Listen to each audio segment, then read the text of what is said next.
দুই বাঘের কঠিন লড়াই দেখতে অপেক্ষায় আছে হাজারো দর্শক, কিন্তু এই বাঘটা মাঠে ঢোকার আগে প্রতিপক্ষ হিংস্র বাঘকে দেখেই তার মনে ভয় ঢুকে গেল।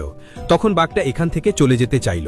দর্শকরা দেখে যে বাঘটা ঢুকছে না, তাই জোর করে তাকে ওই হিংস্র বাঘের সামনে ছেড়ে দিল। শুরু হলো এবার দুজনের মধ্যে কঠিন লড়াই।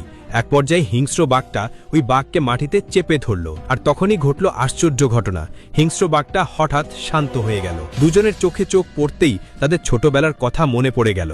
তখন একে অপরকে চিনতে পেরে জড়িয়ে ধরল, আর এই দৃশ্য দেখে সব দর্শক অবাক হয়ে তাকিয়ে রইল। আসলে এই বাঘ দুইটা হলো একে অপরের আপন ভাই। এগুলো দেখে সার্কাসের প্রশিক্ষক রেগে গিয়ে তাদের গায়ে পাথর ছুঁড়ে মারল, যাতে তার দুজন আবার লড়াই শুরু করে। বড় বাঘটা তখন প্রশিক্ষকের হাত কামড়ে ধরল। আরেক প্রশিক্ষক পিস্তল বের করে ছোট ভাইয়ের দিকে তাক করল। বাঘটা তখন লাফ দিয়ে পিস্তলটা ফেলে দেয়। তারপর দরজা খোলা দেখে যে সাথে সাথে ছোট ভাইকে নিয়ে পালানোর জন্য মাঠ থেকে বেরিয়ে যায়। আর মজার ব্যাপার, দর্শকরা বাঘের ভয়ে বাঘের খাঁচায় ঢুকে পড়ল। শেষমেশ তারা দুজন জঙ্গলে চলে গেল।